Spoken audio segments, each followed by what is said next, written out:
Hi, I'm Malcolm Turnbull. I'm the Communications Minister. And I'm here with Paul Shetler, who is the new Chief Executive of the Digital Transformation Office. The DTO is a very, very important part of the government's productivity agenda. It's going to ensure that all government services can be transacted, citizens can engage with government on digital platforms as easily and conveniently as they do with their banks or e-commerce vendors and so forth. This is a big global trend, a very, very big global trend, driving productivity right around the world. And Paul's been involved in that in the UK. Paul, tell us, what did you do in the UK in terms of the digital transformation there? Well, for the last 18 months, I've been involved in delivering digital services to the people of the UK. For the first 12 months I was there, I was at the Ministry of Justice, where I was Chief Digital Officer. We delivered 4 of the government's 25 exemplar programs. Now, these range from things like when you wanted to visit somebody who was a relative who was in prison, and you could actually do so quickly and easily online. We delivered that very, very quickly, to things like getting legal aid, getting a lasting power of attorney, but all these things which are typically tended to be sort of complicated kinds of situations that you'd find yourself in, where government services typically in the past were relatively difficult to use. So sort of adding a bit of insult to injury when you're really in pain and you need services. And our job was to clean that up, make them simpler, more humane, more effective, and also, at the end of the day, also cheaper.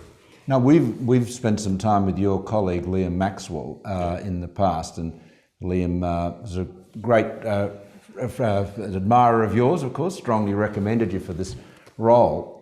He and Mike Bracken were able to change the culture of government. It's not, people don't regard government, perhaps unfairly, as being having a culture of innovation and agility. Mm-hmm. How are you able to do that? I know you came from the private sector originally, from Oracle, but how do you induce that agile culture into government? We did it a few different ways. The first one was by focusing really relentlessly on the needs of the actual users. So oftentimes government programs and situations where government does IT tend to fail for the simple reason that the government is thinking about its own needs rather than the needs of the people who use it. So focusing on the needs of the people who actually used it, getting people in who are passionate about meeting those needs, and then consistently delivering quickly, because a user's needs are important. They don't have time to wait for 3 years, 4 years, 5 years for a typical government IT program. That was what really made a big difference. We started getting actual advocates among old school civil servants who started to see that they could get things done much more quickly than they could otherwise, and that made a big difference. And this has mostly been done in the UK in-house, hasn't it, rather than by using outside consultants? It's been a mixed economy. So in the case of the Ministry of Justice, we had an awful lot of civil servants. We also had a number of independent contractors working as part of our team. In a couple of cases, we worked with small SMEs to deliver the services. So it really depended on what was best for getting the service out to the public in the very best service out to the public in the best possible time frame. Mm. Well, we've got a very ambitious agenda, as you know. Easy to write those policies. Of course, the challenge then is delivering it. Yeah. The Australia's a federation, obviously lots of governments here, and all of them delivering services that can be improved by being placed on digital platforms. Indeed. Just tell us about how you see the opportunity here. I think the opportunity here is vast. I mean, the reason I came here is I think it's actually the best opportunity in digital across the world.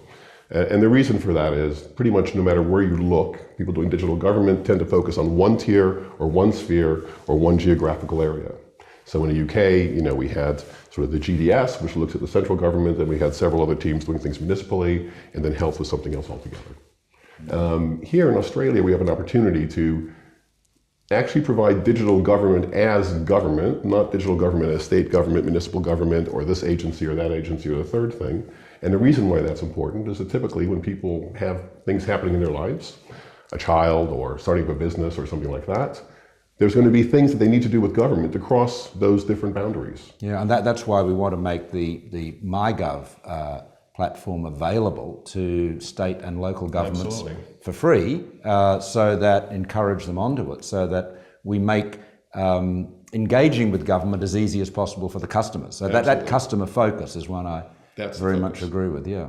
Well, that's great. Well, listen, it's very exciting. Welcome to Australia. Thank you. I'm sure you're going to have a very, very exciting time Yes. in what you've described as the best job in digital government in the world today. Indeed it is. Thank you very much. That's great, Paul. Thank you.